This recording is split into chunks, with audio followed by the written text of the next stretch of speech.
¿Qué tal? Bienvenidos a esta nueva sesión de este curso de ventas.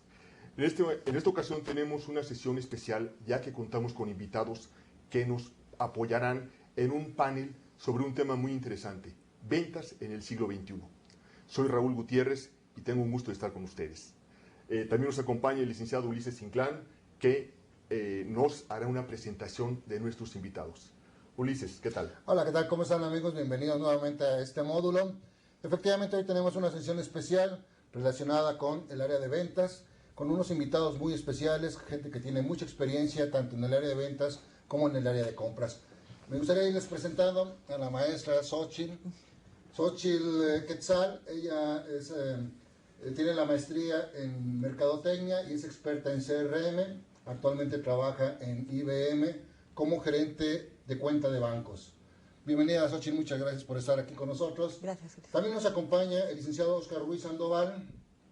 Él también ha tenido una diversidad de estudios relacionados con negociación, en alta dirección. Actualmente trabaja en Coca-Cola como gerente de abastecimientos de operaciones de aquí de México, y está con nosotros también con la experiencia muy importante en el área de compras. Bienvenido, Oscar, muchas gracias por acompañarnos. Gracias. Y también nos acompaña la licenciada Alicia Ruiz, quien es directora del Instituto de Capacitación en Industria Químico-Farmacéutica. Ella es licenciada en Sociología y también está como nosotros, es la vicepresidenta de la Asociación de Empresarios y experta y representante por parte de México de la norma ISO 26000 sobre responsabilidad social. Muchas gracias, Alicia, por estar con nosotros. Gracias por Bienvenida. invitarme. Pues adelante, Raúl, pues comencemos esta plática, este diálogo que vamos a tener con nuestros invitados. Gracias. Claro que sí. Nuevamente, gracias por estar con nosotros y gracias por compartir sus puntos de vista con nosotros y nuestra audiencia, ¿sí? El tema, como mencionamos, es ventas en el siglo XXI.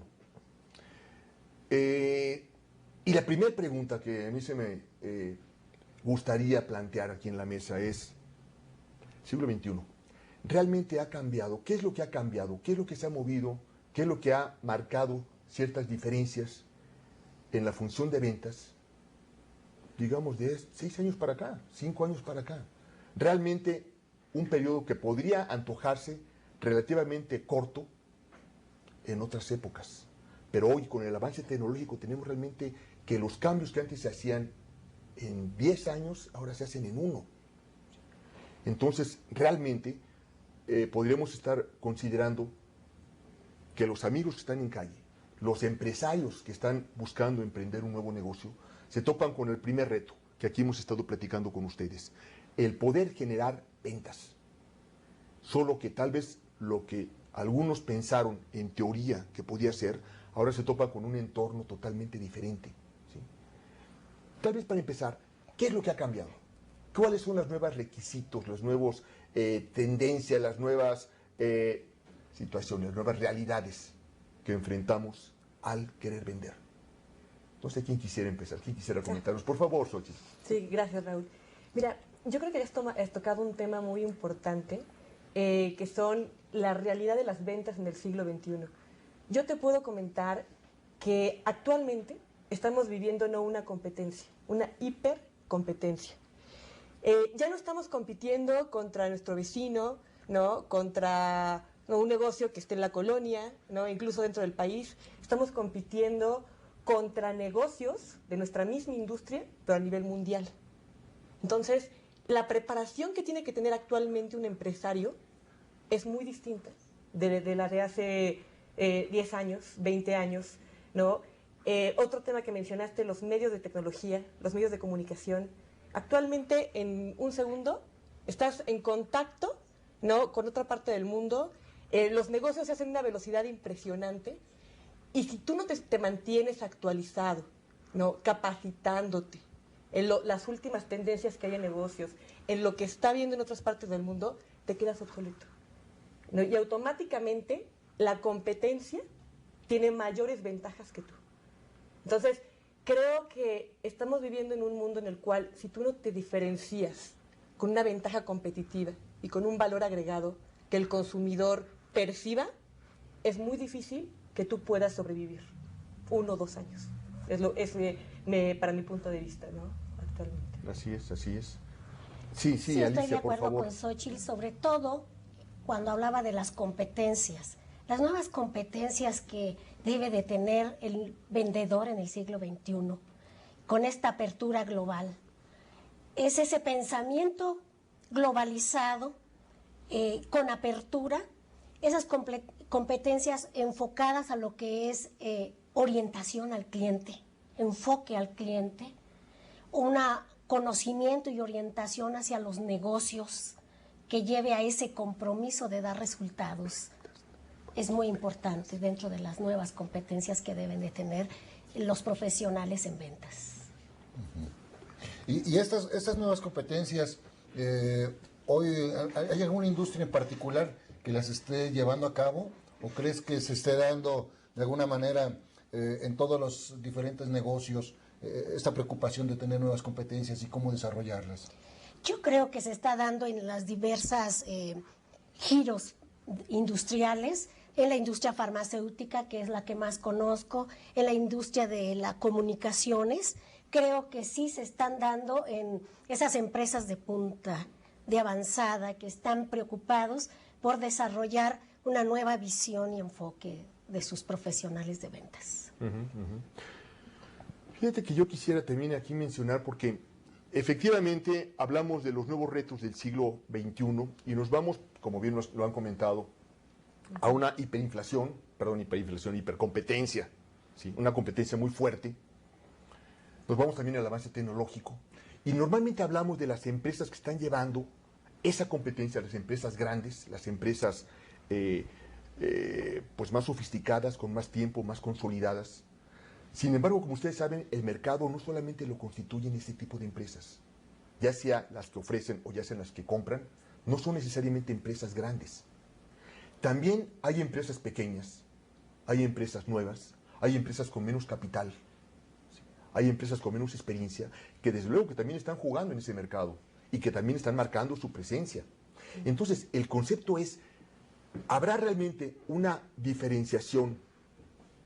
Como dicen a veces, oye, es que estas empresas juegan en las ligas mayores, estas otras empresas en las ligas intermedias, y estas pequeñas empresas, a veces se comenta mucho las pymes, bueno, tienen otro tipo de escenario, ¿sí? Pero al final de cuentas son diferentes escenarios en un mercado total, que empiezan a competir empresas pequeñas contra empresas grandes. Realmente está marcada estas diferentes ámbitos, estos diferentes contextos, o en realidad es que a veces el chico le quiere quitar al grande, o la empresa grande le compite para quitarle clientes a la empresa chica, y entonces esto lo hace mucho más complejo, porque si uno podría decir, oye, bueno, empresas como un IBM, por ejemplo, claro, ella tiene muy bien marcado cuál es su ámbito, su contexto, su participación de mercado, contra quienes compite, pero a lo mejor también hay muchas empresas pequeñas que de alguna manera también empiezan a afectar o empiezan a alterar lo que es el desarrollo del mercado. La pregunta sería entonces, ¿cómo ven esa interacción? Ya no solamente viéndolo en cuanto a la empresa grande, sino esa combinación, grandes con pequeñas, diferentes recursos, y que todos atacan a un mercado que, como bien comentan, ahora es globalizado. Sí. Fíjate que lo que comentas de IBM, yo sí lo he visto. Yo a las grandes empresas transnacionales, yo les llamo elefantes blancos, ¿no? IBM es un elefante blanco. Para dar un paso, un elefante tiene que mover una serie de engranes y una maquinaria que no es tan fácil. Entonces, nos encontramos ante una realidad en la cual se tienen que tomar decisiones muy rápido. Una empresa tiene que ser flexible y tiene que estar orientada al cliente. Una empresa grande no tiene esas ventajas. ¿Sí? Tiene otras ventajas, que tal vez tiene contactos a nivel mundial, tiene gente muy especializada, todo se maneja a través de un proceso, está muy bien estructurado, pero la realidad que estamos viviendo actualmente necesita, creo yo, la combinación de una empresa grande, una empresa transnacional que te puede dar muchos beneficios, con una empresa pequeña. Entonces, IBM lo que ha hecho es que ha formado una serie de canales o distribuidores que son los que venden el producto, ¿no? de IBM, todas las soluciones, todo el hardware, directamente al consumidor. Entonces, ¿qué pasa? Que cuando se va a tomar una decisión y se trabaja en forma conjunta, el elefante blanco con un distribuidor o con un canal y están en la misma dirección, con la misma visión y atendiendo al cliente, creo yo que es la mejor mancuerna que puede existir, porque tanto se necesita el apoyo de la empresa grande como el apoyo de la empresa pequeña en mercados muy regionalistas como México. O sea, sí, a ver, para nada más comprender, porque seguramente hay gente que nos está viendo, escuchando, que está por empezar un negocio. Y a lo mejor él está tomando en cuenta ciertas situaciones para la apertura y se topa con, oye, es que tengo que competir con empresas muy grandes, con empresas con muchos recursos, y a lo mejor, pues no, empiezo a ver que es una competencia muy desleal, y mejor dice, mejor a lo mejor ni empiezo, porque capaz que más tardo en empezar que en cerrar, ¿no? Sin embargo, lo que nos comentas está interesante, porque entonces se entendería que sería una empresa grande, mencionas elefantes blancos, que tal vez tengan varios distribuidores menudistas, detallistas, ¿sí? Que de alguna manera hacen una integración para poder llegar de una manera más eficiente al mercado. Entonces, la gente que está empezando el negocio a lo mejor podría pensar, tal vez primero conseguir una cierta alianza con empresas grandes y que esa podría ser una realidad. Sí. ¿No? Sí, sí. Alicia, tú ibas a comentar algo, perdón. Sí, en relación a las pymes, sobre todo en algunas asociaciones empresariales, que como Iztapalapa, que es un ejemplo, hay mucho microempresario que inició sin un conocimiento como de negocio y que lo ha hecho un poco intuitivamente, el desarrollar un negocio, pero son ágiles, o sea, ágiles en relación muchas veces a empresas que sean ya, que tienen toda una burocracia un poquito más lenta, pero por otro lado también tienen la desventaja de la falta de preparación. El prepararse ya para crecer y para llegar a esos nichos específicos. Yo creo que aquí lo clave es el conocer muy bien la necesidad de su nicho, la necesidad de su cliente y la capacidad para ofrecer una solución a.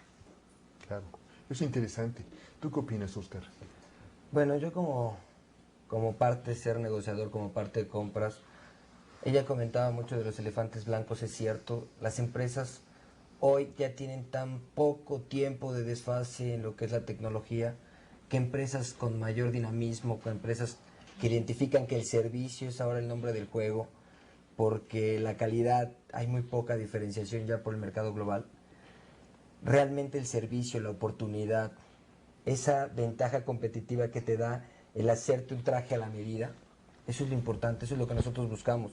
Cada 6 meses podemos estar cambiando incluso tecnología según cómo va avanzando, pero trabajar con una empresa con un movimiento muy lento, o trabajar con una empresa con una adecuación a tus necesidades importante y preparada, es lo más importante. La capacitación es importante, desde luego, ¿sí? Y aquí yo comentaría tal vez que incluso con empresas pequeñas, nos topamos en nuestro México en este caso, pero seguramente con gente que nos está escuchando en Centro, en Sudamérica, en otras partes, ¿sí? Que también están iniciando, son empresas pequeñas, se cuestionan lo siguiente, y esto lo hemos visto mucho. Oye, la capacitación es importante, pero a veces no tengo o el tiempo, porque una empresa que está empezando y que tiene apenas 2 o 3 gentes, están directamente en la operación del día con día, están ejecutando. Entonces, decir, mira, tengo a 3 personas en mi empresa, si mando a 2 a capacitarse, primero, hay que ver cuánto me va a costar. Hay que ver si las empresas capacitadoras quieren capacitar a 2 o 3 que son mi fuerza de ventas o mi empresa en general. O sea, no solamente ventas, sino son a veces todólogos, que un empleado pues hace varias funciones a la vez, incluso el mismo empresario, ¿no? Que tiene varias funciones simultáneamente que estar haciendo. Entonces, decía, por un lado es el costo, la disponibilidad. Quitar a la gente de lo que está haciendo para llevarlo. Entonces, la pregunta en concreto sería, ¿se pueden capacitar en la práctica? ¿Hay alguna tendencia que vaya hacia la capacitación adecuada a la persona? Que no tenga que necesariamente ir a un instituto con un horario rígido,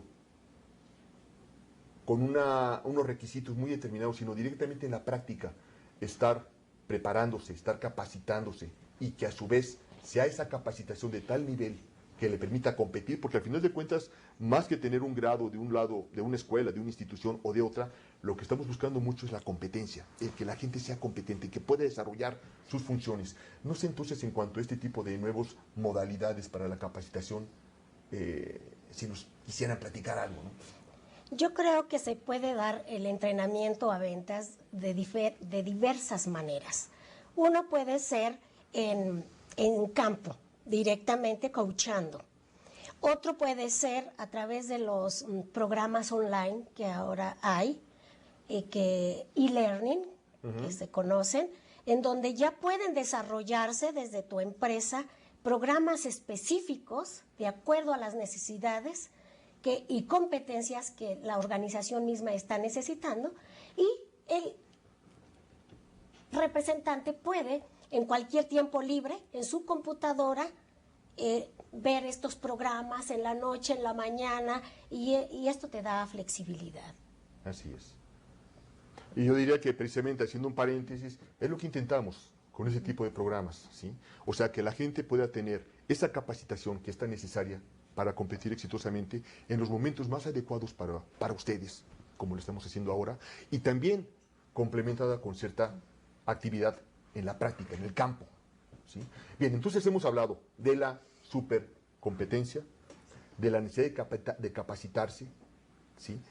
Pero yo quisiera retomar nuevamente la situación de este mercado mucho más complejo, que no está clasificado únicamente en la empresa poderosa, la empresa grande, y esa interacción, como nos comentaba muy bien Xochitl, bueno, aquí empezamos con la empresa grande, que tiene varios distribuidores pequeños, varias empresas pequeñas, con su independencia, pero con cierta necesidad de ser proveídas por esta empresa grande. Aquí yo entendería que la función de ventas entonces es diferente. Ya no es tanto venderle al consumidor final, sino primero IBM tiene que venderle a estas empresas pequeñas. ¿Sí? Tiene que venderle a las empresas pequeñas, tiene que convencer. Es lo que muchas veces ahora sale con el término de el trade marketing, ¿no? O sea, vender a través del comercio, a través de las líneas de distribuidores. Y aquí yo entiendo que sería un contexto ya totalmente diferente. ¿Sí?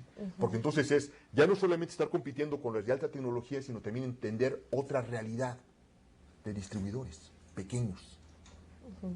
Las cadenas. Las cadenas, ¿no? ¿Cómo es esta realidad de las empresas pequeñas y cómo se da esta relación del grandote con el pequeño? ¿Se puede dar? Yo creo que sí. De hecho, hay ahorita unos programas que desarrolla la Secretaría de Economía de desarrollo de proveedores, las cadenas productivas. Perdóname, ¿y son efectivas? Esto es en la medida que se pueda involucrar tanto la empresa grande en desarrollar su cadena productiva, su cadena de proveedores, su cadena de distribuidores, y que tengan todo un sistema que realmente lo hagan aterrizar y ayuden al pequeño empresario, a la pyme, a integrarse a un proceso productivo en que va a ser beneficioso para todos. ¿Tú qué opinas de esto que tienes experiencia? Bueno, desde el mercado consumidor, desde el mercado que necesita los servicios, he de reconocer una cosa: cuando alguien viene capacitado, cuando alguien viene bien preparado, da mucha más herramienta, mucho más confianza en este mercado de hacer un negocio. Si no te da una confianza un vendedor que no está convencido de lo que vende, del servicio y de la sociedad que pueda hacer o pueda establecer contigo, la verdad es que son negocios que nunca se cierran, son negocios que invierten demasiado tiempo en visitas, en muestras, en convencimiento, y negocios que nunca se cierran. Yo creo que sí sirven ese tipo de capacitaciones. Todo tipo de capacitación es importante, pero yo creo que ahorita el hombre con el poder es el hombre con la información. Saber qué es lo que vas a vender y cómo lo vas a vender. Sí, y fíjate, también apoyando el punto que dices, yo creo que un vendedor realmente lo que vende no es un producto, no es un servicio, no es una solución, es confianza, ¿no? El primer momento que tienes contacto con tu cliente te está analizando, ¿no? Y más que ver el producto que le vienes a ofrecer, él quiere una persona con credibilidad, ¿no? Que conozca realmente el producto y se lo adecue a las necesidades, ¿no?, que estás buscando. En esa competencia que existe, hay tantos productos similares, tantos productos homólogos, tantos servicios, que realmente el vendedor que se pone enfrente de ti a negociar es lo que te viene a vender, esa credibilidad, ese yo te voy a ayudar a resolverte un problema, no te vengo a vender un valero, no te vengo a vender una refacción, te vengo a resolver tu problema de operación y empieza con la credibilidad y empieza con información. Eso es correcto. Claro. Sí. A ver, Oscar, mira, aprovechando tu gran experiencia en compras, permíteme hacerte una pregunta. ¿Cuáles son las bases sobre las que concedes una cita a un nuevo proveedor? Un nuevo proveedor te llama, en fin, ¿sobre qué bases le das esa primera cita? ¿O lo pospones o no sé? Primero identifico cuál es la línea que él pretende intervenir con nosotros, ¿no? Después pasa una serie de filtros. ¿Cómo cuáles? Por ejemplo, ahorita ya viene mucho lo que es lo electrónico, en donde tienen que poner, para que yo no invierta media hora o no invierta una hora escuchando la historia de la empresa, lo anexo a una página electrónica y ellos empiezan a desglosar todo. Todo lo que él pueda venirme a platicar sonriendo, lo pueda poner en una página electrónica frío. Realmente ahí cuando empieza el poder de la empresa, el soporte de la empresa, y lo recibes, ya lo recibes filtrado. Entonces ya viene un vendedor a ser socio mío con unas bases. Ya vengo a escucharlo. Ese es realmente el último filtro que yo establezco para establecer una relación comercial o no establecerla. Pero cuando llegan a sentarse los últimos 2 o 3, ya es para firmar contratos, ya es para manejar negociaciones de largo plazo. Ya la negociación de 3 días, de una oportunidad, también ya se terminó en el siglo XXI. Ahora ya empiezan las negociaciones a largo plazo. Te quedas con la gente con la que tengas mayor confianza para largo plazo, la que te dé certidumbre para que puedas establecer una relación a largo plazo. Ya recibir un proveedor por un evento, la verdad es que ya no se da. Hoy ya hay muchos filtros. La gente de ventas debe de venir más preparada. Ya los compradores, créanme, están más preparados todavía que antes. Quisiera hacerte una pregunta al respecto, pero ¿no te parece fría esa relación de ver en una computadora la información de una nueva empresa y esa frialdad que se habla y que se pierde el contacto humano, el manejo de la programación neurolingüística, el contacto visual y demás? Eso es el primer punto, esa frialdad. Y la segunda, ¿qué debe haber en esa carta escrita, lo platicamos aquí durante muchas sesiones, que hace que el vendedor le llame la atención? ¿Hay alguna palabra, algún estilo de escribir, algo que psicológicamente te hace clic? Mira, el vendedor tiene que estar tan preparado para saber lo que yo necesito, que ahí lo tiene que poner. Y sí, efectivamente es un método muy frío, pero es un mercado, ahorita es un mercado de compradores en donde la competencia es tan intensa que el comprador no tiene el tiempo para recibir media hora 45 proveedores que te vendan lo mismo. Entonces tienes que recibir a los 3, 4 mejores. ¿Cuál es la palabra? No hay una palabra secreta, pero definitivamente tú sabes en lo que te están colocando qué vendedor sabe lo que tú necesitas. O sea, que es información. Eso, si no sabe de mí, si no sabe qué necesito, si no sabe cuáles son mis necesidades, si nada más pretende sentarse enfrente del escritorio 20 minutos a ver si me convence de algo, pues pierdo mi tiempo y luego perder el suyo, ¿no? No hay palabras secretas, pero la información que él pueda tener de mí, de la empresa y de lo que yo necesito es la clave. Sí. O sea, haber hecho una investigación previa, de identificar necesidades para que de manera concreta lleve la propuesta. Exacto. Yo quisiera comentarte Sí, sí, aquí sí. mi experiencia, ya que considero que es un tema sumamente importante. Yo tengo que entrevistarme con clientes que no tenían conocimiento de mi persona, de mis servicios. Y lo primero que hice precisamente fue investigar a mi cliente, pero no investigarlo en diferentes etapas, desde cómo se conforma la empresa, cómo se toman las decisiones, cuáles son sus estrategias, en qué van a invertir, cuál es su presupuesto, es decir, hacer toda una planeación de cuenta, ¿no? De tal forma que cuando tú llegas, ya hiciste todo el trabajo y exactamente sabes cuál es el dolor, cuál es el problema. Entonces, un comprador precisamente lo que necesita es un ahorro en su tiempo y no necesita estarle contando a cada proveedor cuál es la solución que necesita, cuál es el problema. Y si encuentra a un vendedor que llega ya con toda la tarea hecha y viene a decirle, ya sé cuál es tu problema, este es el análisis que hice, estas son las opciones que tienes y yo te propongo que hagamos esto, esto, esto y esto. Sí, realmente lo he visto. Un cliente que no te conoce dice, yo quiero trabajar contigo. Yo quiero trabajar contigo. Claro. Eso es muy Por favor, Alicia. interesante cuando hablábamos de las competencias. Cuando tú tienes en la competencia con un enfoque al cliente, con un enfoque al negocio. Ya llegas con la empresa, con el comprador, con un valor agregado. Le vistes, como decíamos nosotros, le vestimos la muñeca como él la está necesitando, como él la quiere. Sí. Ese valor agregado. Sí, además nosotros lo comentábamos, es sumarse al proyecto de nuestro cliente. Es hablarle en el mismo lenguaje, qué es lo que necesita, qué le duele, como tú comentas. En la medida que nosotros nos involucremos en el problema del cliente, el cliente va a sentir esa confianza y va a buscar el apoyo de nosotros, ¿no? Sí, y además, déjame comentarte también, yo creo que la parte de las ventas es algo realmente muy, muy emocionante, ¿no? Porque no solamente es brindar una solución, sino también tú entender cuáles son los jugadores dentro del tablero, ¿no? Yo te puedo decir, cuando IBM vende una solución de tecnología, es muy importante la relación que tienes con el departamento de compras, pero también con el departamento de sistemas. Y a mí me ha tocado ser mediadora entre un departamento y otro porque no se entienden. No hay una comunicación interna y porque un departamento ve, no sé, requerimientos técnicos y el de compras ve más bien de la negociación contigo. Y a veces tú de cada departamento recibes diferente información. Dices, ¿con quién tengo que quedar bien? Entonces, me ha tocado ser mediadora. Entonces, cuando realmente, lo que decía Alicia, das un valor agregado y no solamente propones una solución y se dan cuenta que estás ayudando internamente a solucionar problemas y formas parte de la empresa y vas con la persona que toma una decisión para arreglar problemas internos, ellos dicen, ¿sabes qué? Esto no me lo puede dar cualquier proveedor. Es un outsourcing. Exactamente, es un plus, ¿no? ¿Pero por qué? Porque conoces a la empresa, Claro. inclusamente más que a ellos mismos.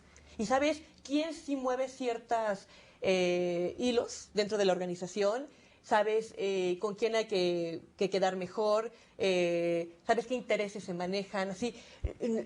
Muchas veces tú ves superficialmente muchas cosas, pero atrás, digo, hay más información.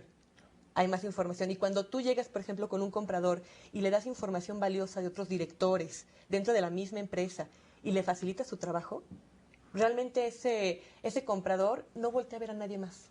Porque dice, tengo un aliado, y más que un aliado es un socio, ¿no? Que me está apoyando en mi trabajo y realmente está ayudando a que yo dé mejor servicio a otras áreas de la empresa. Además te propone soluciones y te puede dar hasta muchas ocasiones visión para otros negocios que a lo mejor internamente los No, ejecutivos sí, no lo han visto, efectivamente. ¿no? Sí, no, tú lo puedes ayudar a que incluso posicione su trabajo y se venda dentro de la empresa mucho mejor, ¿no? Claro. Mucho mejor. Entonces, realmente dice, oye, aparte de hacer bien mi trabajo, tú me estás ayudando a que yo quedar bien con la dirección general, a hacer buenos negocios y yo a proponer nuevas soluciones a otros departamentos de sistemas, ¿sí? Pero también, fíjate que lo que he notado es que tienes que también tener una relación de empatía, ¿no? Una relación de empatía, de ponerte en el lugar de él, Claro.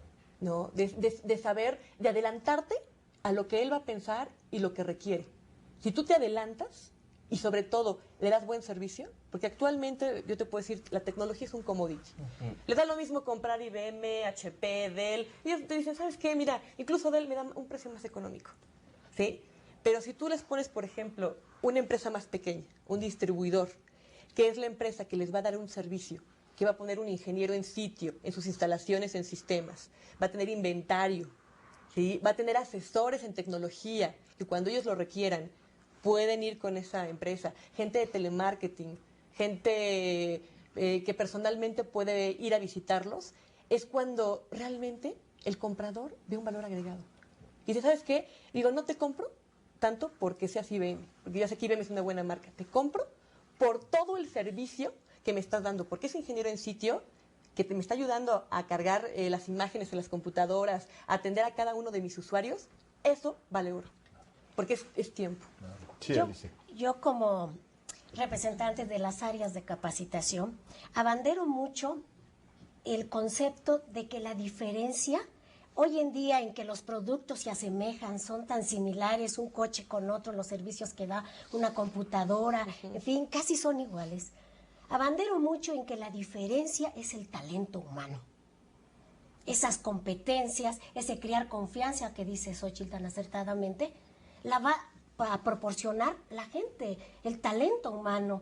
mi representante, mi especialista. Ahora, mencionaba, ¿esto se nace o se puede hacer a un buen vendedor? Ambas cosas, yo diría que son ambas cosas. Se nace y las puedes desarrollar. Bueno, A ver, yo quisiera comentar lo siguiente. Ok, escucho lo que mencionan, entiendo, o sea, prácticamente creo que lo que han mencionado es muy lógico, es muy, pues muy lógico, vamos a dejarlo así. Sin embargo, yo quisiera ahorita un poquito, si me permiten, ser representante de la gente que nos está escuchando, que nos está viendo, y que no necesariamente, sí, primero, tiene los elementos para analizar, digamos, una página web de la empresa. No tiene la computadora, no ha entrado, o incluso a los clientes que les vende, ¿sí? No tienen página web como para que pueda analizar, ¿no? No tiene ese filtro que sería, muy, desde luego, adecuado, pero no lo tiene, no lo tiene, no lo tiene. Entonces, yo quisiera jugar un poquito, si me permiten, al abogado del diablo. Y tratar de representar a esa gente que nos está viendo y dice, bueno, pues sí, pero tal vez están hablando de empresas grandes, ¿no? Un instituto de capacitación y de CACIF, ¿no? Un Coca-Cola, un IBM. Oye, pero yo, una empresa pequeñita, que no tengo este acceso, pues a mí, ¿qué me pueden decir? ¿Qué me pueden dar si tengo que llegar, tanto porque no tengo otro recurso, como porque incluso al cliente que voy a visitar tampoco es una empresa demasiado sofisticada, sino es una empresa, digamos, más de tipo media, como hay en muchos lados? Y se me ocurriría una pregunta, concretamente, no solamente para Oscar, sino para quien la quiera contestar, ¿no? Que sería, ¿qué es lo que evalúa en los primeros 5 minutos de una entrevista con un nuevo proveedor? Aquí estoy ya cara a cara. Llegó por fin, ya sea que llegó de primera instancia o pasó ya a través del filtro de la página y lo que ustedes quieran. Pero en fin, tengo a la persona, al talento o al talento en potencia, cara a cara frente a mí. ¿Qué sería lo que analizan en los primeros minutos de esa persona? Bueno, Creo a ver, que eres el adecuado. Bueno, realmente la sinceridad, la honestidad que viene cuando viene una persona a vender un producto, un servicio, convencido de él. Eso es lo principal. El entusiasmo, digamos, Oscar. El entusiasmo si lo manejamos en que lo creo y te lo estoy vendiendo con ese entusiasmo, no jactándose, ¿no? Pero ese entusiasmo, ese apasionamiento que vienen a venderme de un servicio, esas ganas de convencerme de que lo que me están vendiendo es una solución, eso es importante. Su lenguaje corporativo es muy importante. Eso es algo de lo que en el talento humano perfecciona lo que son las capacitaciones, entender cómo es un lenguaje corporativo. Algo que también se califica mucho de un proveedor cuando viene en esos primeros 5 minutos es su posición ante el comprador. No ¿Te es refieres sumiso, posición física? no debe de ser sumiso, debe estar orgulloso de lo que está vendiendo, debe estar orgulloso de lo que está ofreciendo. No debe de venirme a convencer porque me cae bien o no me cae bien, debe venirme a convencer porque es algo que yo necesito, que él ya investigó. Eso es el talento humano. O sea, si tú dices, no tengo una computadora en donde puede revisar todo lo que necesita Coca-Cola, pero la capacitación te enseña a pensar y te enseña a entender. Entonces no quiero que venga a decirme qué es lo que yo necesito en una línea, pero él sabe que yo necesito resolver un problema de servicio. Esas son las cosas que primero. O sea, podríamos decir entonces que sería, primero, que la persona conoce su producto. Definitivamente. Sabe lo que trae. Segundo, trae... Tú dijiste ahorita, hablaste de la imagen corporativa. Yo te preguntaría también, es la imagen no verbal de la persona, porque aquí es la persona, ¿no? El lenguaje. Y dentro de ese lenguaje no verbal, ¿qué sería? La forma en que se sienta, la forma en que te saluda. No sé, perdón por ser a veces tan básico, pero quisiera preguntarte. ¿Es el tono de voz? ¿Es su arreglo personal? ¿Es la forma en que te saluda, que se sienta? Sí, en el lenguaje Si es mujer o si es neurolingüístico, hombre. claro, en el lenguaje neurolingüístico abarca todas esas cualidades, esas técnicas. El si te sientas hacia adelante, si eres muy agresivo, el si te sumes en la silla, eres muy sumiso, en el si agachas la cabeza, no estás Y convencido. efectivamente lo tomas en cuenta, perdóname que te Todo, interrumpa, pero es que es todo. interesante. El comprador del siglo XXI ha tomado o toma demasiada capacitación, tanto más que ustedes los vendedores, para poder establecer una relación comercial. Porque aunque seas una empresa chiquita, la firma que vas a dar, el cierre de negociación que vas a tener, es para que tu empresa siga en el mercado o para que crezca. O sea, no porque seas chiquito, seas grande, tienes asegurado el éxito. O sea, las decisiones ya son más estratégicas. Seas una empresa chica, seas una empresa mediana, seas una empresa grande. Los compradores tomamos quizá más horas de capacitación que los vendedores actualmente. De hace 10 años para acá, que he tenido la oportunidad de desempeñarme en puestos de negociadores, he constatado que nosotros los compradores tomamos más horas incluso a veces que los vendedores. Esto es interesante. Siendo incluso que los vendedores vienen a ofrecernos un producto y nosotros a cerrar una negociación.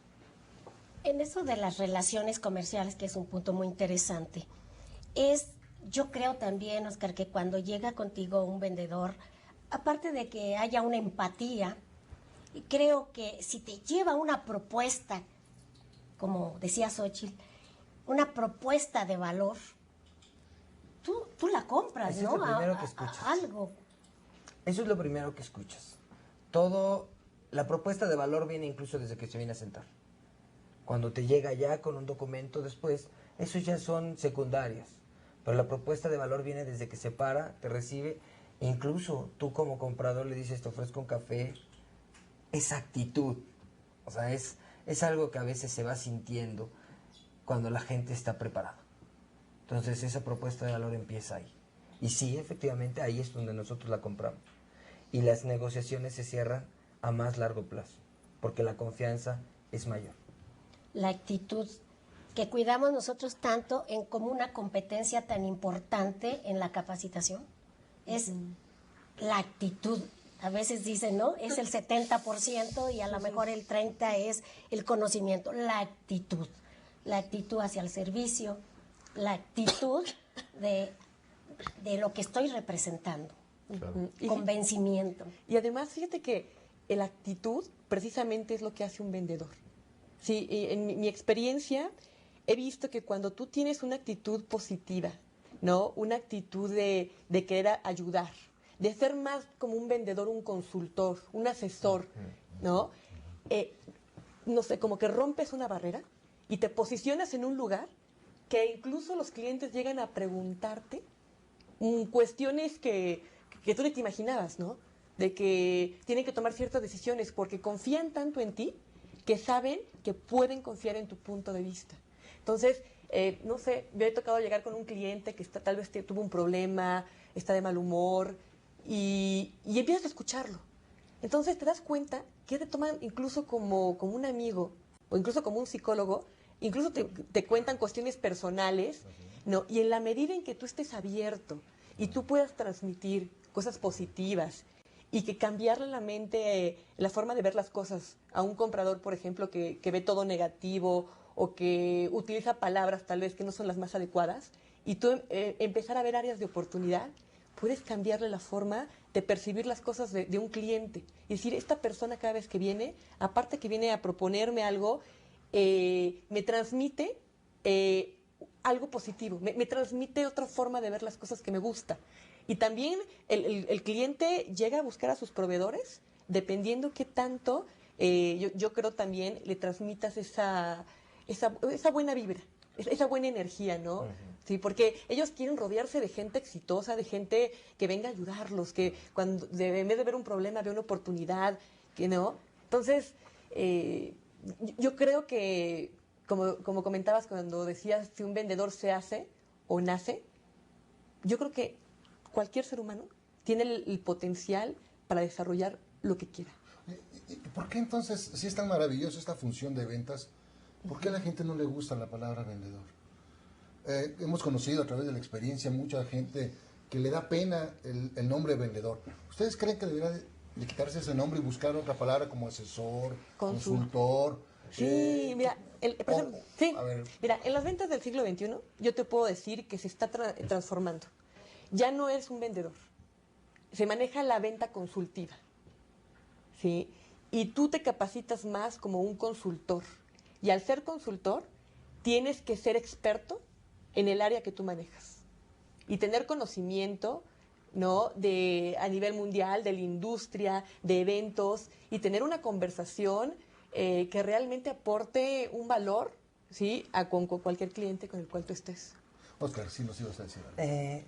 Yo creo que no ha evolucionado la palabra como ha evolucionado el puesto. Hace 15 años el vendedor era la persona que no encontraba trabajo. Hoy un vendedor es aquel que tiene más trabajo, que tiene más capacitación y que sabe más. Y que crece más Hace rápido. 15 años, si tu familia te decía, ¿qué haces? Vendo, no encontró trabajo. Ahora te preguntan, ¿qué haces? Vendo, te ha de ir re bien. Porque utilizas más recursos, te capacitas más, ganas más, es más apasionante, sabes más. Un vendedor sabe de cobranza, de finanzas, de mercadotecnia, del producto, del proceso, de Psicología. tu proceso, de psicología. Eso es importantísimo, es realmente natural.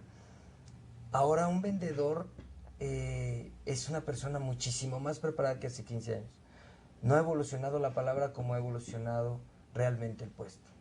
Y esto no tendría nada que ver, o mucho que ver, si es una empresa grande o pequeña. Creo Nada que que los ver. amigos podrían comenzar a entender todos estos conceptos que los vimos también durante todo este módulo y que los empiecen a aplicar de manera directa con los pequeños clientes o medianos que tengan. No tiene nada que ver la empresa chica o grande. Realmente es un proceso, porque cualquier departamento tiene sus obligaciones y es calificado de tal forma. Entonces una empresa chica que tiene como obligación que sobreviva su empresa, o una empresa grande que tiene como obligación que su empresa siga siendo punta de lanza. Es exactamente A lo ver, mismo. eso se ha comentado mucho y yo quisiera volver nuevamente a regresar a lo, porque está muy bien dicho y se habla y se comenta y desde luego yo creo que nadie puede estar en desacuerdo que es lo mismo.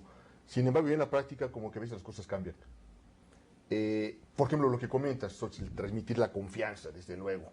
Pero eso realmente ha cambiado. Ha habido vendedores exitosos de más de 5 años, de más de 10 años, que aplicaban también la confianza. Y esa era la clave. Que en el siglo XXI deberíamos volver nuevamente a retomar las bases, lo que los americanos llaman back to bases, regresemos a las bases, o es realmente un cambio. ¿Sí? Porque esto muchas veces, he escuchado académicos que dicen, mira, a final de cuentas, los principios son los mismos, no cambia nada. ¿Sí? A veces dicen, aquí en México utilizamos la frase de que es la misma gata, nada más que revolcada. Bueno, vulgar, pero vamos a comentar, realmente lo que sucede es que en el trayecto empiezan a olvidarse esas bases. Queremos entrar en una sofisticación, olvidamos los principios. Y a final de cuentas, en el siglo XXI, la idea es regresar a esos principios que eran lo efectivo, o en realidad viene una evolución y un cambio. Mira, Raúl, yo creo que es importante siempre regresar a los fundamentos, pero también es importante retomar nuevas herramientas que nos da la nueva tecnología, como decía Oscar, la información. Yo creo que es un equilibrio entre no olvidar las bases y tomar las nuevas herramientas y las nuevas informaciones que ahora se pueden aprovechar. Los principios son los mismos. ¿Sí? Simplemente los vamos a aplicar con diferentes herramientas. Exactamente. Y esperemos Enriquecer, que la mayoría de las empresas nuevas, pequeñas, de otros países, puedan tener acceso a ello. Y hay veces que no solamente es que tengan acceso, sino que quieran hacerlo, porque también es otra realidad. Ahora, hay otro punto que yo quisiera retomar, perdón, porque comentabas, Oscar, ahora los compradores se capacitan igual o más que los vendedores, ¿sí? Y nuevamente los escucho y otra vuelta, la idea debe empezar por los vendedores. Sin embargo, los compradores, esa capacitación en exceso, o bueno, que tienen de más, es en realidad para poder desarrollar proveedores, uno. Segundo, para tomar mayor ventaja de proveedores. Tercero, sería que esta preparación me lleva también a reconocer proveedores que hoy en día a lo mejor no son los más calificados, pero sabemos que pueden desarrollarse y pueden llegar a ser. O sea, el potencial. Ya no tomas en cuenta la realidad ahorita, lo que te trae, sino también tienes que ver entonces un poco más allá el potencial que tiene. Es un proveedor que puede crecer. Fíjate que incluso leí en algún artículo, y puedo comentar la fuente del Harvard Business Review, esta empresa, esta revista de negocios de la empresa, de la Universidad de Harvard, comentaba algo que a mí me parecía interesante. Decía, muchas veces queremos como compradores escoger a los proveedores mejores. Y da la situación que esos proveedores mejores son también los que están más, pues ahora sí, más demandados por las empresas grandes. Y tal vez ahí no esté realmente el potencial o el negocio o el crecimiento futuro.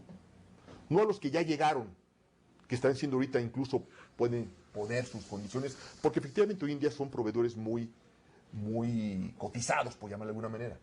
Sino, decía este artículo, la tendencia es descubre los potenciales, analiza, entrevista a la gente que todavía no es el mejor proveedor, pero sabes que puede llegar a ser, desarróllalo y entonces tendrás mejores resultados. No sé, ¿tú qué opinas de esta realidad? ¿Aquí en México se podría aplicar eso? Esa capacitación que dices te minimiza el riesgo de tomar una decisión. No es para tomar una ventaja realmente. Yo creo que lo que te ayuda y te da herramientas es para identificar a los mejores proveedores. Y no son a los de AAA, son a los que te pueden ayudar. Porque cuando tú significas un 0.1% de sus ventas, aunque sea una empresa AAA, ¿qué tanto puede ser importante para ti, no? Que si tienes una empresa de mediano con una gran capacidad de expansión, que significas el 4 o el 7% de sus ventas, es con la que te tienes que quedar. ¿Por qué te tienes que quedar con ella? Porque ella va a estar comprometida contigo en las buenas y en las malas, y vas a crecer junto con ella, y te va a dar esa flexibilidad de servicio, y te va a dar esa flexibilidad de capacitación con la gente. O sea, no es la que llegó al top, y la capacitación te ayuda a identificar a las mejores empresas, no a las AAA, a las que más herramientas tienen para ayudarte. De acuerdo, Esa es la mejor perdóname, empresa. y te interrumpo nuevamente. ¿Y nos podrías decir entonces cuáles precisamente, o cómo identificas esos potenciales, en qué te fijas, en qué podrías tomar en cuenta, que no es lo clave, que no es lo que ya llegó hoy, pero para descubrir el potencial, que insisto, todavía no está presente? ¿Cómo lo ves? ¿Qué podrías ver? ¿Qué tips nos podrías comentar? Definitivamente la primera experiencia es el vendedor. El vendedor es el que viene a traer una empresa. Antes de que se vuelva institucional el negocio, es el vendedor con el comprador. Si el vendedor tiene la capacidad de brindarte esa confianza y esa certidumbre, entonces ya traes a la empresa. Entonces ya empiezas a hacer otro tipo de análisis, estados financieros, estados de resultados, clientes con los que está trabajando, tiempo de durabilidad de la empresa, tecnología, el IMSS, joint ventures que tengan con algunas otras empresas de tecnología. Pero definitivamente el primero es el vendedor. El vendedor es el que después tiene la capacidad de traerte a la empresa. Claro. Si no, no. La persona, sí, por favor. Mira, Ana. Raúl, a mí me parece importantísimo este punto del desarrollo de proveedores. Y no solo a nivel de la industria privada, sino del gobierno, de las instituciones. De repente estamos importando una gran cantidad de productos en vez de desarrollar nuestra industria nacional y desarrollar esos proveedores, llevarlos al punto tal que cumplan esos requisitos que requerimos, y con eso fortaleceríamos mucho más nuestra industria también. Dar un poco más entonces la oportunidad a la industria nacional Desarrollando. en vez de la globalización. Y eso no nos No, llevaría no, realmente en no, no implica proteccionismo a quitar veces o una algo así. ni otra, sino desarrollar una y también trabajar con la otra.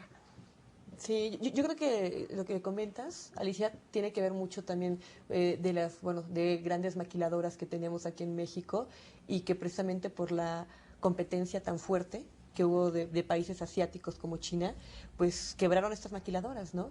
Y entonces muchos empresarios están trayendo muchos productos textiles de China. ¿Y qué ha implicado eso? Pues ya no hay tantas fuentes de trabajo para muchos mexicanos, están importando productos de países asiáticos, muy económicos, y que realmente no está favoreciendo a la economía ni a las pymes mexicanas. ¿Qué hacer frente a esta amenaza? Que ya no es una amenaza, es una realidad de que los chinos hoy por hoy están invadiendo el mundo. ¿Qué debe hacer hoy la empresa para no perder esos mercados o esos clientes que hoy ya tienen, de alguna manera, cautivos? Mira, yo creo mucho en la fidelización del cliente, en la relación a largo plazo. ¿Sí? Yo considero que los países asiáticos van a entrar mucho más fuerte, como han entrado, y se han estado preparando. Mi percepción fue de que cuando México firmó el Tratado de Libre Comercio, no estaba preparado, no estaba en igual de condiciones que Estados Unidos y Canadá, y no era el momento de firmarlo. Hubo ciertos intereses, ¿no?, que por los cuales se abrieron las puertas del mercado mexicano, pero yo creo que a los que más le perjudicaron fueron a los empresarios mexicanos.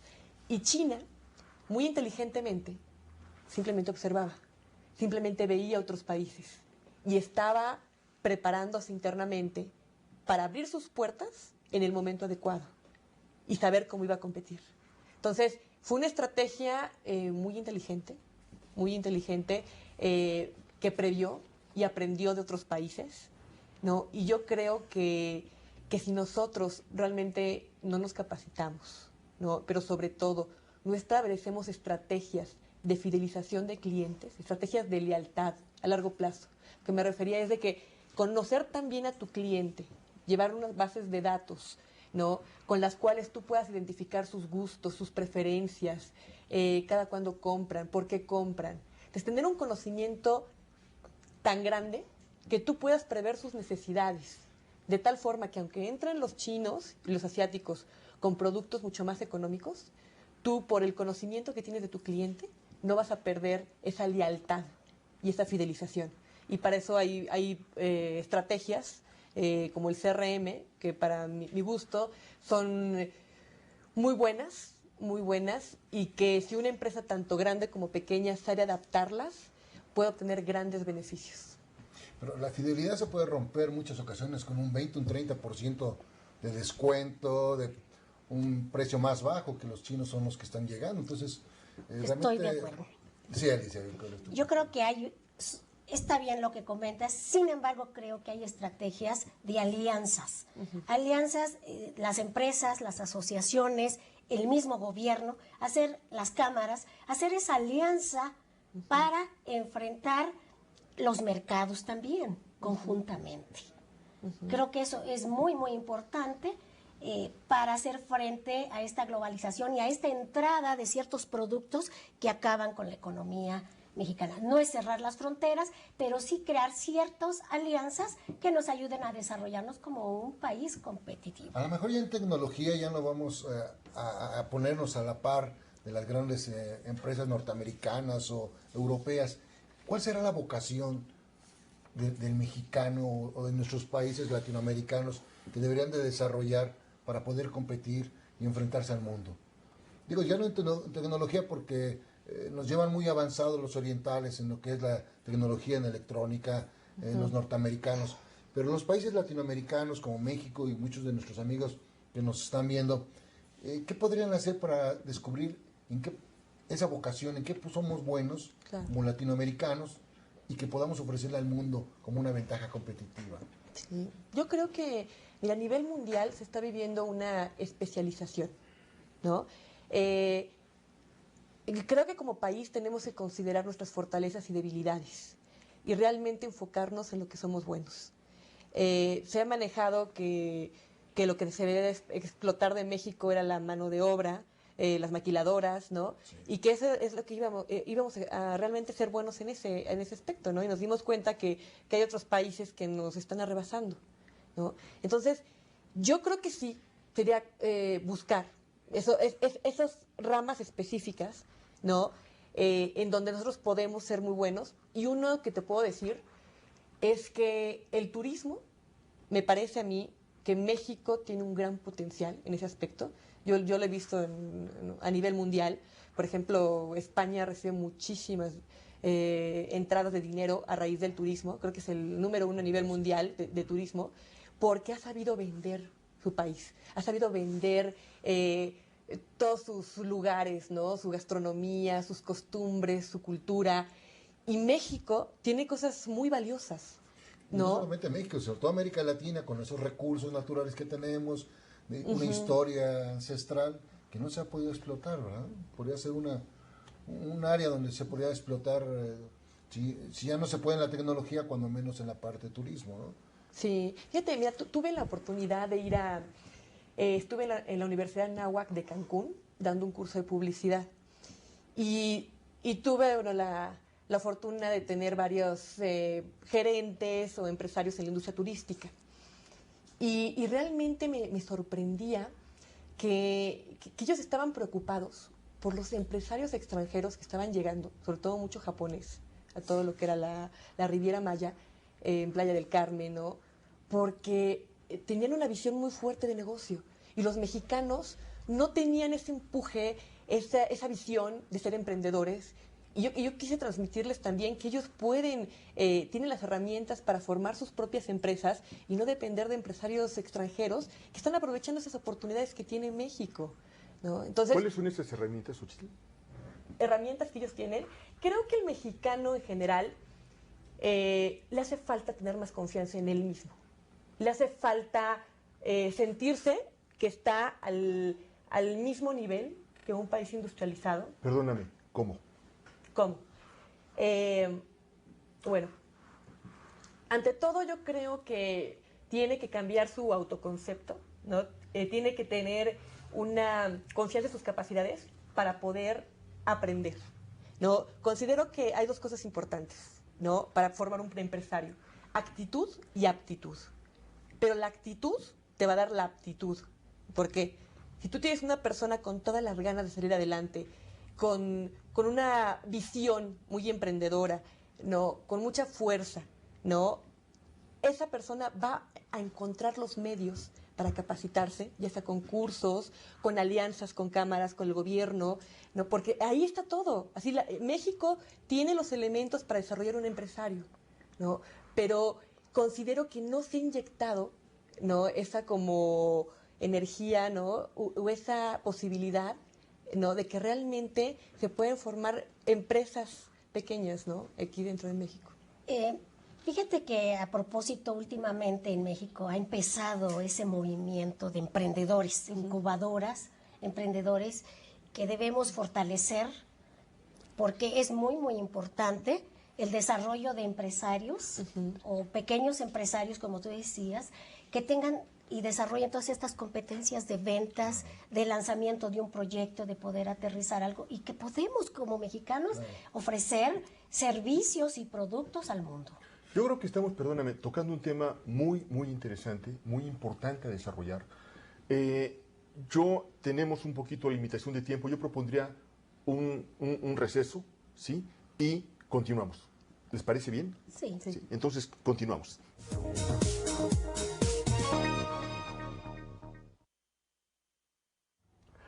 ¿Qué tal? Qué bueno que siguen con nosotros. Continuamos con nuestra mesa redonda. Estamos analizando el tema las ventas en el siglo XXI, que como recordarán se ha expandido a realmente algunos otros temas de interés relacionados con estas ventas y con las compras, ¿sí? Recordarán ustedes, estábamos mencionando exactamente las características, los requerimientos, lo que está sucediendo en este entorno. Y yo quisiera retomar esta sesión compartiendo, comentando con ustedes, recordando, Ulises, lo que algunos clientes pequeños, empresarios nuevos, empresarios que ya tienen cierto tiempo, nos comentan en cuanto en este momento el entorno que tenemos en México y que seguramente no será muy diferente del que suceda en algunos otros países de América Latina sobre todo. Lo que nos han comentado, nos dicen lo siguiente. Bueno, ya comentamos aquí sobre lo que es la hipercompetencia, una competencia muy cerrada. Las pautas que va marcando el desarrollo tecnológico, el Internet, las páginas web que también hemos estado platicando. Algo que me han dicho es que tenemos que tener muy en cuenta también ciertos ciclos o cierta estacionalidad, ¿sí? Y ciertos factores externos, políticos, económicos, sociales, ¿sí? Yo, por lo que he platicado con estas personas y nuevamente siendo portador un poco de esas ideas, lo que comentan es, mira, estamos con todo este avance tecnológico, se da pie para que estemos continuamente adaptando, reestructurándonos, tanto en nuestras empresas, tanto en el mercado, como incluso en los países, ¿no? Vienen nuevas propuestas de reformas energéticas, de reformas a la ley laboral, en fin, reformas, cambios al aspecto, como ya comenté, energético, laboral, fiscal, en fin. Entonces, pues a veces comentan que los mercados se encuentran muchas veces en una cierta expectativa, ¿no? Se habla mucho de un mercado interno contraído, un pequeño sector exportador que es el que hace las cifras macroeconómicas, pero que un mercado contraído, una especie de impasse, una especie de expectación a ver si se dan estas reformas, si se cambian, y más que sea un aspecto temporal, yo creo que es algo que va a seguir continuando, o sea, los ajustes, las reformas, yo creo que llegaron para quedarse, ¿no? Se comenta que el único seguro es el cambio. Entonces, parte también de esto dado como consecuencia la explosión demográfica, que seamos cada vez más gente en las ciudades y que muchas veces venga acompañado de la competencia cierta inseguridad en general, no solamente en cuanto a las empresas, sino incluso en cuanto a la violencia, que esto a veces hace que las personas, pues digamos, estén más a la expectativa, más contraídas sus decisiones, más a la expectativa, menos ágiles. ¿Sí? No sé qué nos podrían comentar ante esta perspectiva que nos presentan algunos clientes, si coinciden con ella o qué comentarios nos podrían aportar sobre esta situación. Yo creo que no se está contrayendo los presupuestos, digamos, de las empresas. Por lo regular, cada vez el presupuesto va creciendo. Yo creo que aquí probablemente haya espacios en que se detiene un poquito la compra por ciertas decisiones gubernamentales, por el entorno que va a haber, pero no creo en sí que se esté contrayendo en relación al año pasado los presupuestos de compras para este año. Entonces hay un reto para los que vendemos, hay un reto para todos y creo que se va a generar producción, compra, venta. Ok, no sé qué opinen ustedes. Sí, mira, precisamente tocando el punto de hipercompetencia, contrario a lo que pudiéramos pensar que muchas empresas restringen su presupuesto, considero que empresas AAA, más que nada, ellas sí están invirtiendo. Están invirtiendo porque si ahorita no lo hacen, su competencia sí lo va a hacer, ¿no? Entonces, creo que muchas empresas sí están viendo a futuro, ¿no? Tener una posición importante dentro de su mercado. Y muchos objetivos de esas empresas es aumentar su participación de mercado. ¿Tú qué opinas, Xochitl, de las empresas que no son AAA? De las empresas que no son AAA, yo considero que son empresas que deben de invertir sobre todo en tecnología, creo que es muy importante, en capacitación, ¿no? Pero, desgraciadamente, no existen financiamientos para esas empresas que muchas veces desean invertir. Y lo que sí he visto que ha funcionado es que cuando estas pequeñas empresas tienen a un proveedor, una empresa grande, como IBM, por ejemplo, he visto que esta empresa grande les facilita muchas cosas. Por ejemplo, yo te puedo decir que IBM tiene su unidad de financiamiento, es como su propio banco internamente, y maneja tasas iguales que Estados Unidos, que son más atractivas. Entonces, muchos de los distribuidores se financian con ese capital que les va dando la empresa. Entonces, por eso mi insistencia de que creo que es una buena alianza, ¿no? Ese tipo de empresas pequeñas, como un canal, un distribuidor, con empresas AAA, porque cada uno tiene diferentes fortalezas y debilidades, ¿no? Y lo que sí adolece la pequeña y mediana empresa, considero yo, es de recursos económicos, no de financiamiento. No sé, ¿tú qué Los opinas, Alicia? bancos sí siento que deberían tener más apertura en créditos blandos para la industria pyme. Realmente creo que los intereses que se están manejando actualmente son altos y aparte son muchos requisitos que no logra cubrir una pequeña empresa. ¿Y entonces qué podría hacer?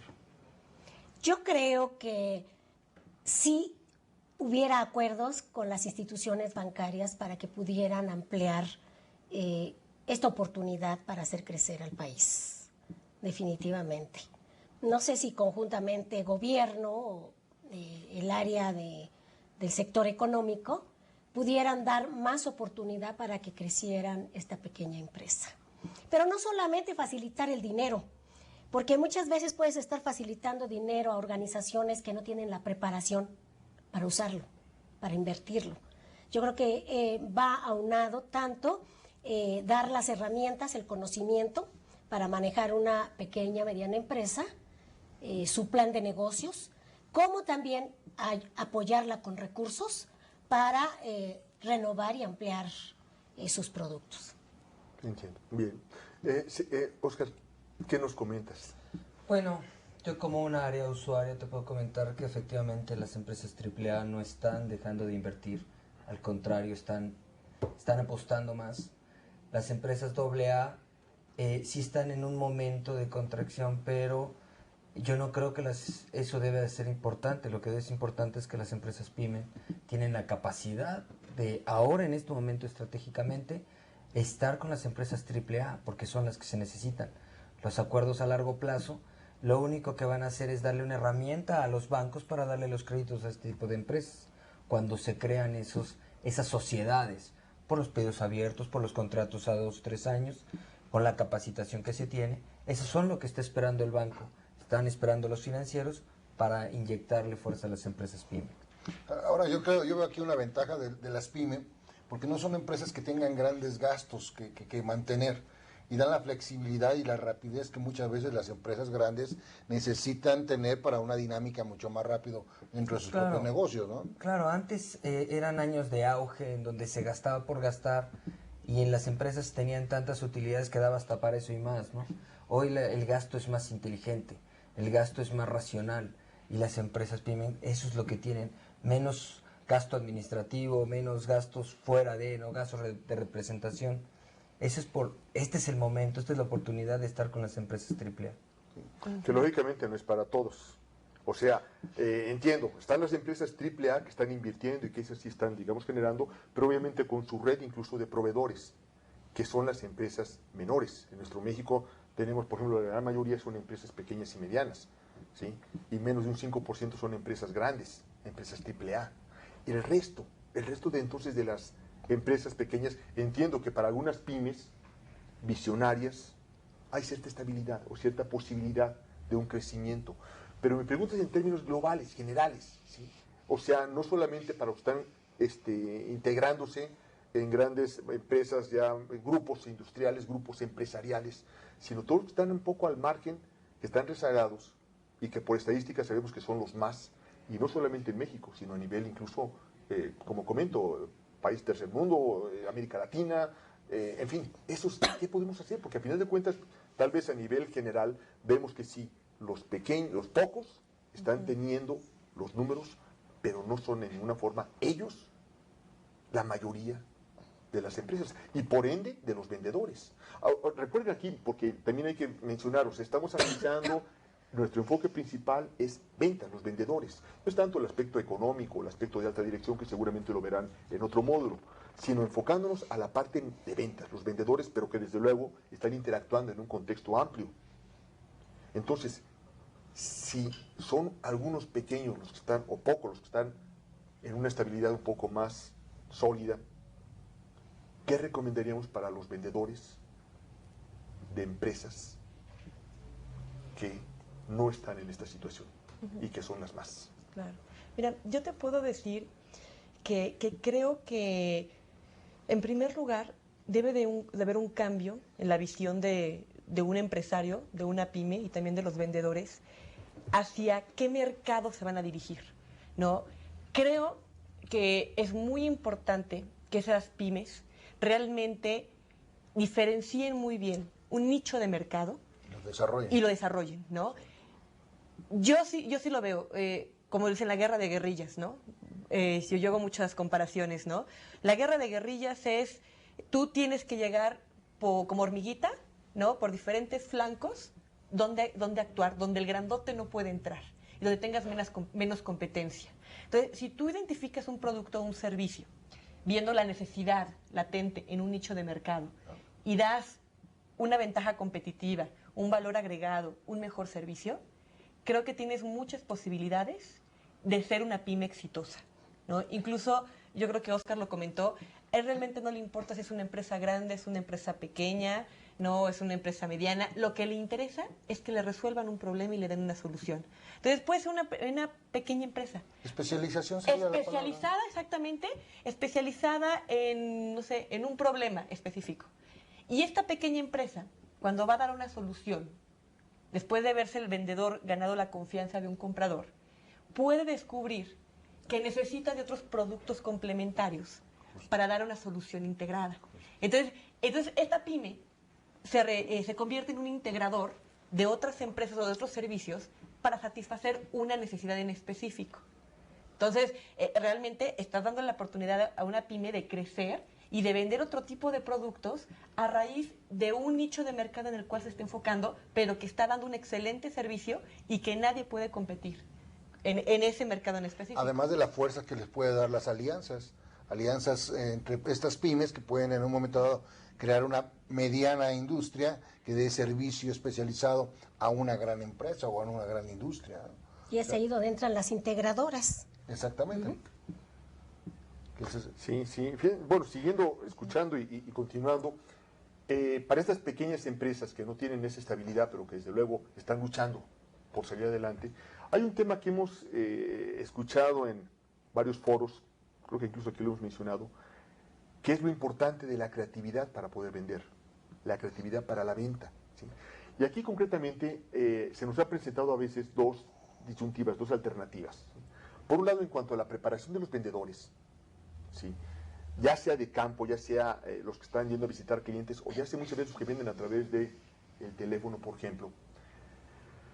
Sí, la capacitación debe ser muy puntual, muy de técnicas concretas. ¿Qué dice el cliente? ¿Qué contestarle cuando el cliente te dice voy a pensarlo? Pues maneja esta situación. ¿Qué hacer cuando el cliente te dice, sabe qué, me parece muy caro su producto? Y ya tiene especificado el guión, el diálogo que debes contestar. Esto de alguna forma puede limitar la creatividad cuando damos esa preparación demasiado precisa en cuanto a cómo debes saludar, qué debes decir, cómo contestar específicamente, objeciones también precisas, hasta qué palabras utilizar. ¿Sí? Sugerencia. O lo contrario, buscamos más apertura, buscamos más la creatividad. Y déjenme complementar un poquito, o sea, una experiencia. En alguna situación, estando capacitando a un personal de un call center, ¿sí? Primero pues se tenía el guión directo, señora, buenos días, buenas tardes, lo que fuera, venimos de tal empresa y todo esto. Y se pensó, oye, estas telefonistas están demasiado acartonadas, demasiado rígidas. ¿Sí? Mejor dejémoslas libres, que se dé la charla, que se dé la plática, que se dé la creatividad. ¿Y saben qué pasó? Tremendo fracaso. Se extendían demasiado en tiempo, no concretaban, no cerraban. Se tuvo que regresar nuevamente al guión. ¿Sí?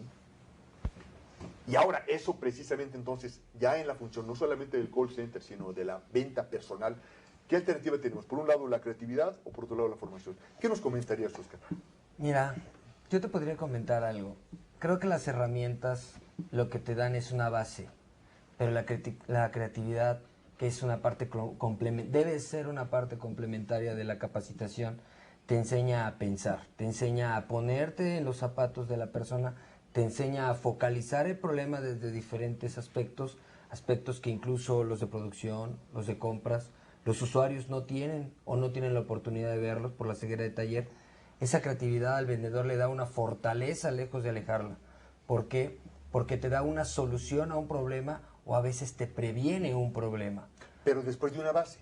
Después de la base. O sea, primero viene la técnica, la base, dilo de tal manera. Exacto. Primero tienes que decirle el ABC del proceso y después enséñalo a pensar, cambiar las letras, enséñalo a cambiar una estructura mental en donde le des más oportunidad a visualizar diferentes aspectos y les van a dar mucho más herramientas a un vendedor, teniendo más creatividad, siempre bajo una base, una técnica, que no teniendo.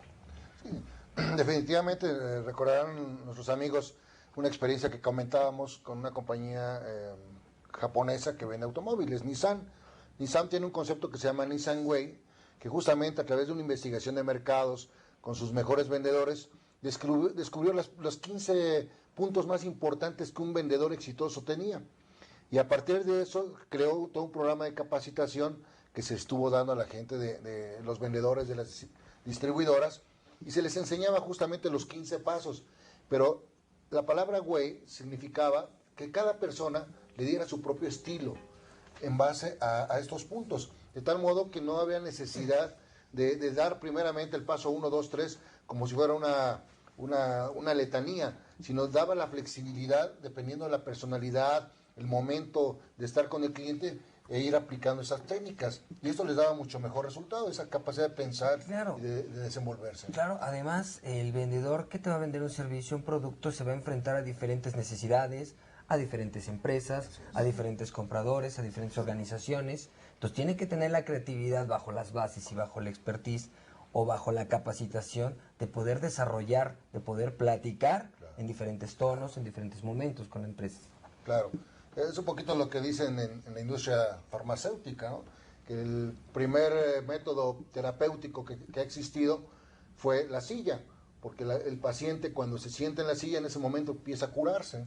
Aquí la pregunta sería, ¿existirá alguna silla en el cliente en el cual nosotros podamos hacerlo sentir bien para generar un diálogo y poder hacer negocio?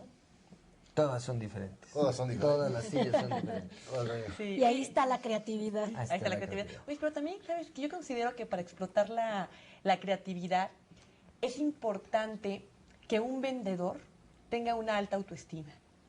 Sí, porque yo he conocido muchas personas que realmente tienen muy buenas ideas, ¿no? Yo creo que son ideas que se pueden implementar, ¿no? Para dar una solución a un problema, pero muchas veces no están en un medio adecuado, o el medio que los rodea les hace sentir de que no vale la pena que opinen, que digan lo que están pensando, que exploten su potencial. Entonces, yo considero que un ser humano, ¿no? Y sobre todo un vendedor que tiene que ir con un cliente, tiene que venderse él mismo, ¿no? Realmente él es la imagen de la empresa.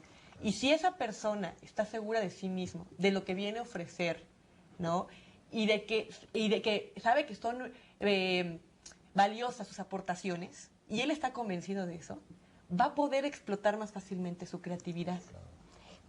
Fíjate que efectivamente los ambientes flexibles fomentan el desarrollo de la creatividad. Pero además de venderse el vendedor en lo personal, yo creo que es un conjunto de venderme como persona, mis capacidades, mi empatía, es vender la marca, vender el producto y vender los beneficios que muchas veces se olvida, vender los beneficios de lo que estoy ofreciendo.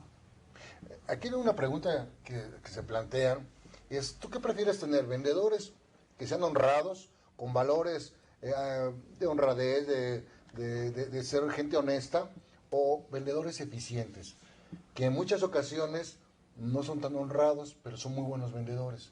¿Qué prefieren tener ustedes? ¿O qué tipo de vendedores deberíamos de contratar?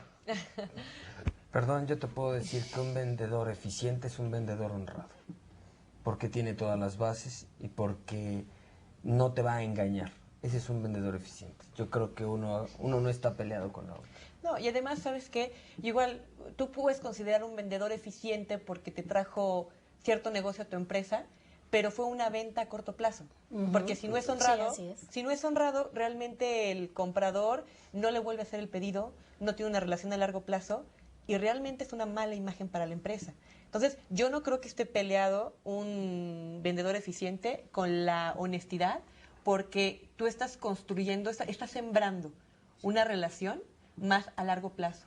Y sabes que yo he visto que los vendedores que tal vez en un principio te dicen, no, mira, esta solución o mi producto no te cumple tales características. Te ganas más la confianza del cliente. Claro. Porque dice, sí puedo confiar en esta persona, porque muchos compradores saben que muchos vendedores con tal de vender van a decir cualquier cosa, van a decir lo que quiere escuchar el comprador. Así es. Y el comprador, yo creo que ya tiene pues mucha capacitación y realmente sabe distinguir, ¿no? Entre un vendedor honesto y un vendedor que simplemente le interesa llegar a su cuota sin importarle si está ayudando a su cliente, ¿no? Además, ahora se apoya con todos sus sistemas de validación que ya tienen implementados. Yo creo que los valores son importantes en cualquier profesión y en cualquier relación humana. Así es. Desgraciadamente hay empresas con ese estilo, ¿verdad?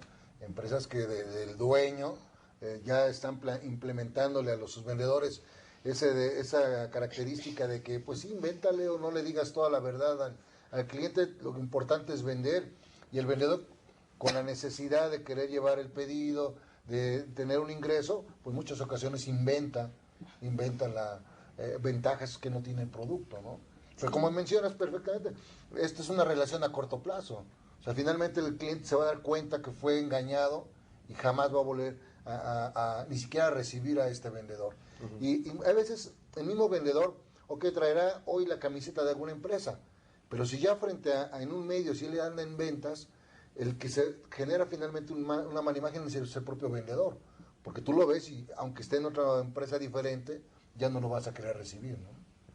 Sí, y sabes que también tocando otro tema importante con respecto a los valores, yo creo que una empresa debe de transmitir esos valores en una inducción, cuando un empleado entra, y un valor importante que hemos visto muy actualmente es la responsabilidad social, ¿no? Yo considero que una empresa que tiene responsabilidad social, se lo transmite a sus vendedores, ellos también van a transmitir esas labores que hace la empresa, ¿no? Y yo he visto que ese tipo de empresas, cuando no solamente se dedican a satisfacer una necesidad, sino satisfacen necesidades de una sociedad para llegar a un bien común, ese tipo de empresas, a la larga, tienen mayores beneficios. Porque también un cliente dice, si esta empresa está invirtiendo en esta fundación o está apoyando a tales personas de bajos recursos o con ciertas oportunidades, le da más confianza a un cliente hacer negocios con una empresa que no solamente ve por su propio beneficio. Claro. Totalmente de acuerdo. Fíjate que es importante el código de ética de la organización, pero no solamente en panfleto, sino muchas veces es qué tanto lo están cumpliendo todos sus directivos. Porque de repente tengo el código y no hay una coherencia.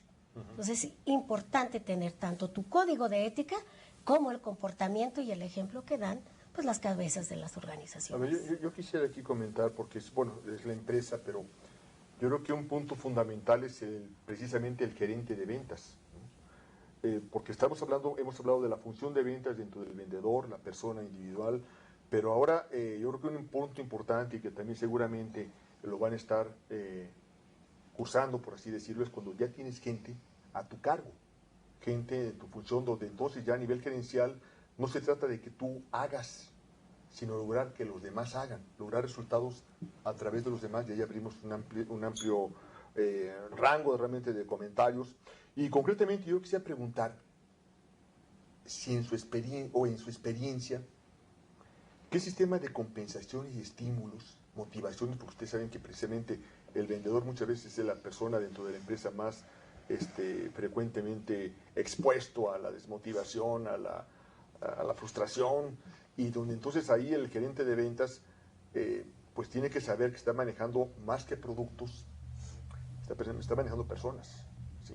Hemos aquí comentado muchas veces que en realidad la materia prima en una función de ventas viene siendo más que el producto, el ser humano, la persona que está atrás de un comprador, de un consumidor.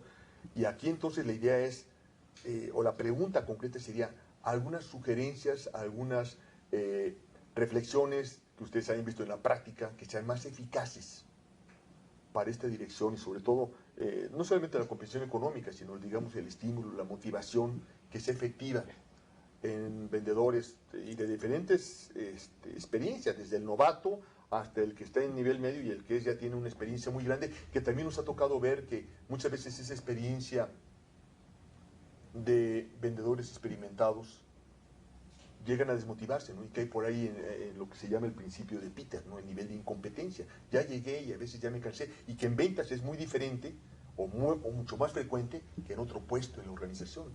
Entonces, nuevamente, el aspecto humano dentro de la conducción de equipos de ventas. Claro, eso es, mira, desde luego que el incentivo económico es muy importante, pero se han comprobado y hay varios estudios que demuestran que el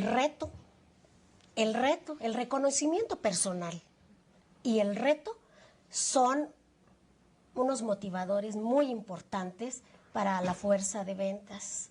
El te reconozco tus cualidades, te reconozco tu compromiso, te reconozco tus habilidades, pero además te dan reto. Porque también luego las empresas dan retos que no van a ser posibles de cumplir y también eso frustra a la gente.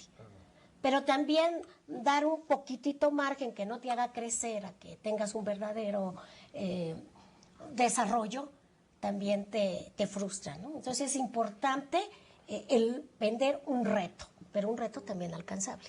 Sí. Un reto alcanzable. Yo también veo que un gerente de ventas, un director de ventas, tiene que tener ciertas características, ¿sí? No cualquiera puede ser un gerente de ventas, porque hay vendedores muy buenos, pero hay vendedores que no saben manejar gente, que no saben reconocerle su trabajo, ¿no? Yo considero que las características básicas de un buen gerente de ventas es primero liderazgo, pero un liderazgo que lo transmita por el ejemplo, ¿no? Cuando tú tienes un gerente director de ventas que realmente es congruente, ¿no? Con lo que dice, con lo que hace, con lo que piensa, y de que tú cuando tienes un problema, una situación difícil, vas con él y te da una solución en ese momento y te pone con las personas adecuadas, porque realmente un gerente de ventas es un facilitador, está ahí para apoyarte para que tú cumplas cierta cuota. Entonces, cuando realmente es una persona motivadora, que se da cuenta cómo es cada uno de sus personal y se da cuenta cómo motivar a determinadas personas con qué palabras, porque todos somos diferentes, ¿no? Ese gerente de ventas se gana el respeto, la admiración y la confianza de los vendedores. A ver, Xochitl, déjame seguir con mi papel de abogado del diablo. Ajá.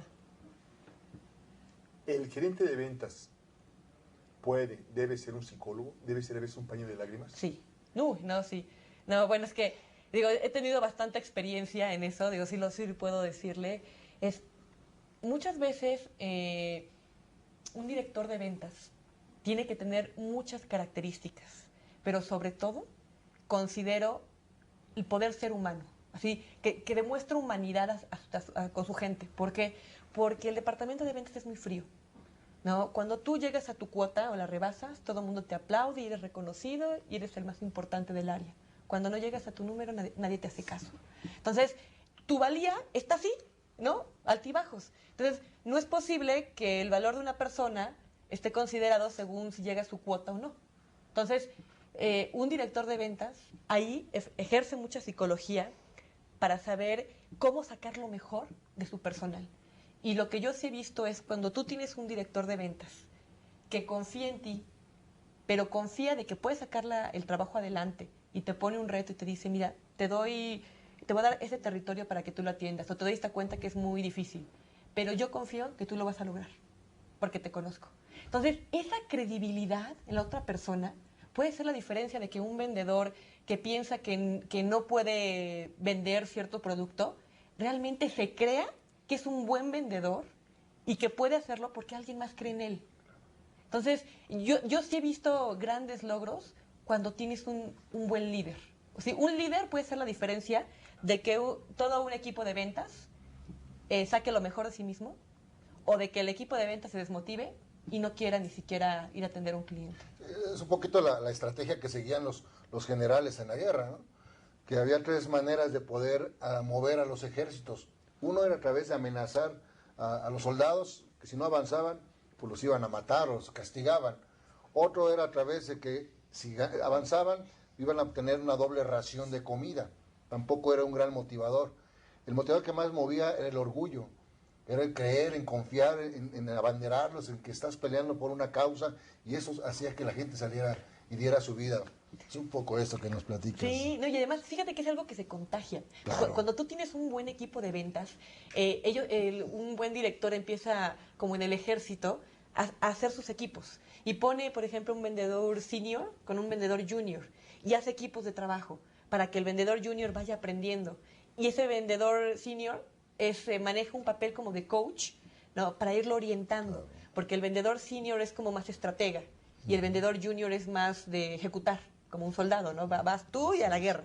Entonces, cuando tú mezclas diferentes personalidades, diferentes habilidades en equipos de trabajo, puedes lograr cosas impensables, ¿no? Así, y esa es la característica que tiene que tener un buen gerente de ventas. ¿Y qué tanto ser ejecutadores y no desarrollador de líderes?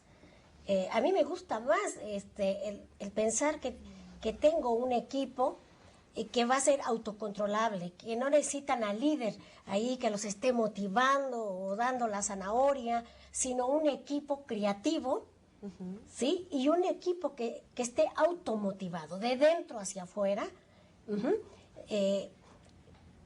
Más como el ejemplo que nos ponía, no recuerdo alguna película de los gansos, ¿no? Se cansa uno y el otro va supliendo ese liderazgo, pero no queda en uno. Si tengo un mal líder, pues ya no funcione. Si tengo un buen líder, entonces tengo la justificación de que tenía un mal líder, ¿no? ¿Qué tanto ese desarrollador de líderes y qué tanto desarrollar en el vendedor también a un líder que pueda funcionar? Sí. Bueno, estas son etapas justamente que los equipos van viviendo, van sufriendo. Una etapa de un grupo inmaduro y en la medida que van conociéndose, el líder tiene que estar presente en estas etapas hasta llegar justamente a lo que es un grupo maduro, un grupo autodirigido. Pero son etapas que pueden durarte 6 meses, 1 año o a veces 2 o 3 años, dependiendo de la complejidad del mercado, de la empresa en sí. Pero está muy bien calculado cómo ir desarrollando estos equipos de trabajo de inmaduros a equipos maduros y autodirigidos. Exactamente. ¿No? Sí, no, y además, mira, yo coincido contigo, Alicia, que es importante que un vendedor o un grupo de vendedores se automotiven, ¿no? Pero también cuando tú sabes que un líder puede estar ahí contigo, ¿no? En momentos difíciles, ¿no? Muchas veces puede explotar más el potencial de un vendedor. Yo sí he visto que cuando no hay buenos líderes o buenos gerentes de ventas, un vendedor realmente no llega a explotar todo su potencial, ¿no? Sí se automotiva, pero no tiene un compromiso tan fuerte con la empresa porque esa persona que ve como jefe realmente no lo ve como un ejemplo a seguir. Hay cuentas grandes y yo te quisiera preguntar, Oscar, cuando tienes la opción de tratar una negociación con un ejecutivo de ventas o con un gerente de ventas de la compañía que te está proveyendo, ¿realmente marca diferencia? O sea, ¿tú pides hablar mejor con el gerente?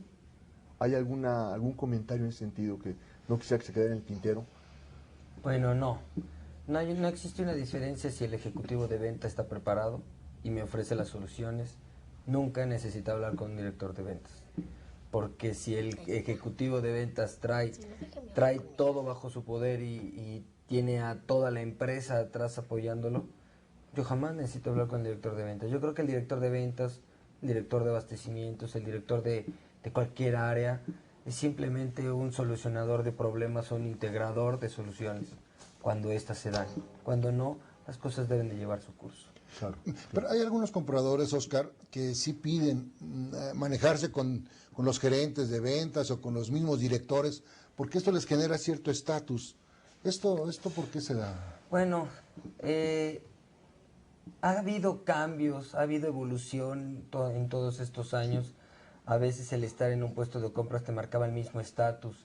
Y si tenías enfrente sentado al director de ventas o al director comercial de una empresa, te marcaba a ti mismo una aceptación, un estatus, un ego.